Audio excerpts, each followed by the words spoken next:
Anyone with access to a social media account or any streaming services these days will have undoubtedly come across some strange form of romanticization of mental illness. The world was taken by storm when the Netflix original series 13 Reasons Why caused suicide rates to skyrocket.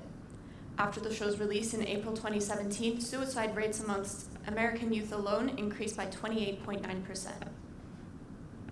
Most are aware of how the media glorifies such topics, but hold a closed-minded view in which they believe that this is only because of the amount of platforms we're gifted with today. However, I will tell you today different historical examples to show that this is actually a phenomenon that has been around for millennia because of its roots in sexism and a tainted view on womanhood. If you ask anyone what their personal definition of what it means to be a woman is, they may just answer something like having female reproductive organs or presenting in a feminine manner. However, personally, I believe that society's unspoken view of what it means to be a woman is to be a beautiful creature that suffers.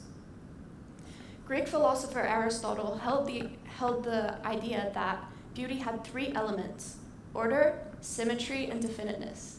Symmetry implying that one must be equally happy and sad at the same time and be able to connect their sadness to their beauty. So this carried on to lots of Victorian art and literature. For example, in the year 1846, poet Edgar Allan Poe published an essay titled The Philosophy of Composition, in which he states, "The death, then, of a beautiful woman is the most poetical topic in the world." This line went on to affect many, such as author Oscar Wilde.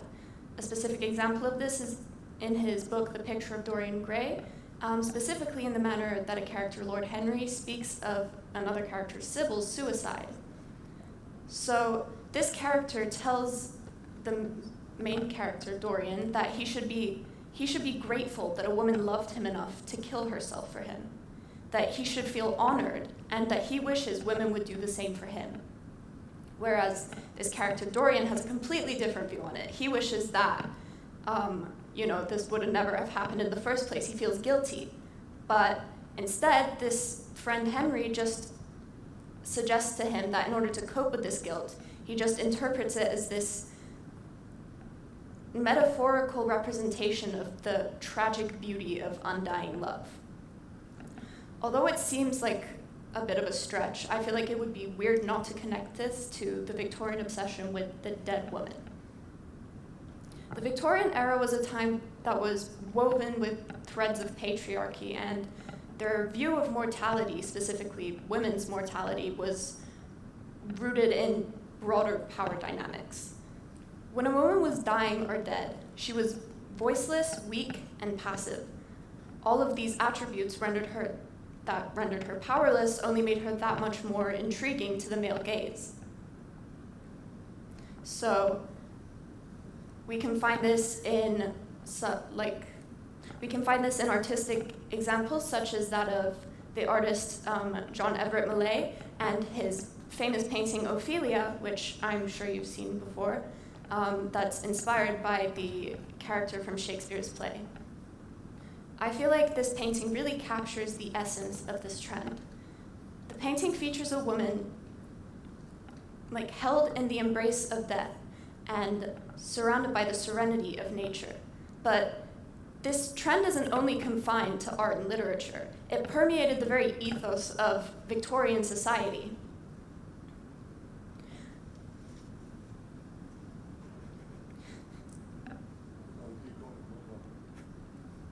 So this idea found its roots in an idealized image, the image of a woman frozen in the zenith of her beauty.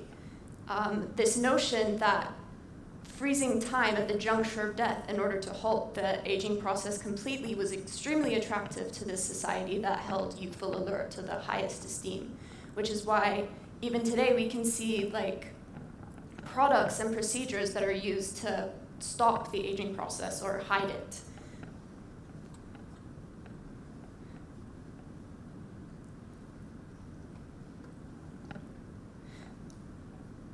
So an example of this throughout history of romanticizing the death of a woman can be found in the story of L'Inconnu de la Seine, or the Unknown of the Seine, So in the 19th century, a woman's dead body was pulled out of the Seine River, and her death was later ruled as a suicide.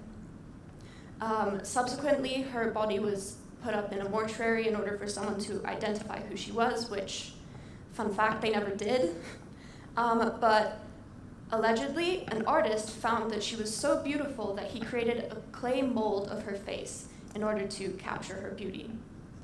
Then this mold went on to affect so many different things, such as inspiring the author Richard Le Gallienne, who rewrote the story of the aforementioned Ophelia.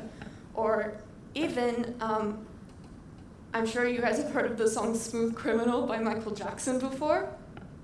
Basically, in the 60s, men or young boys had an issue with practicing or performing CPR on male dummies. So they created a female dummy and named her Annie, whose face was modeled after this clay mold of this Victorian woman.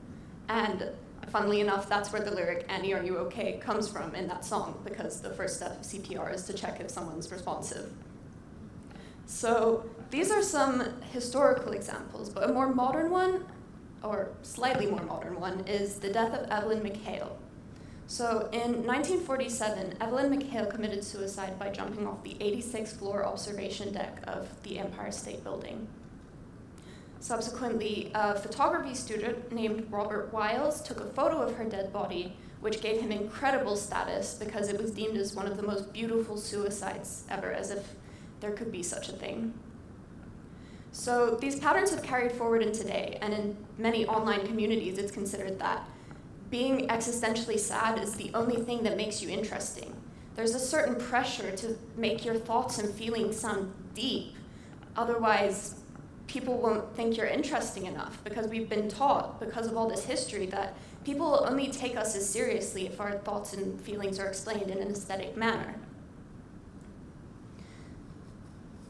So because of this being carried forward into TV and movies, another example of this can be found in the 1999 movie Girl Interrupted.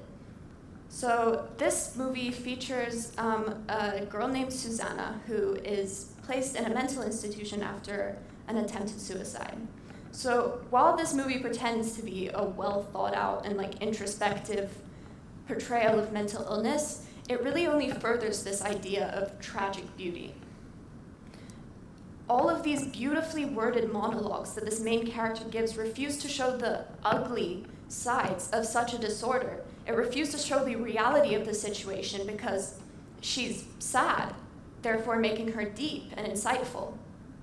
And on top of that, the movie features actresses such as Winona Ryder and Angelina Jolie, who obviously are very beautiful.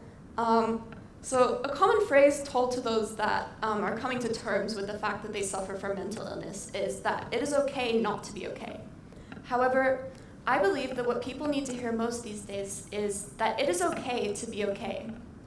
It is okay to be satisfied with yourself, and it's okay to enjoy life. This doesn't make you any less interesting or important of a person. It simply means that you're lucky enough not to have to deal with such issues that other people do.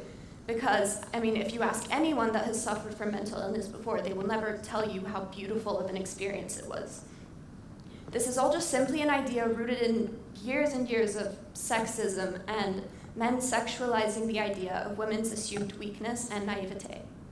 Thank you.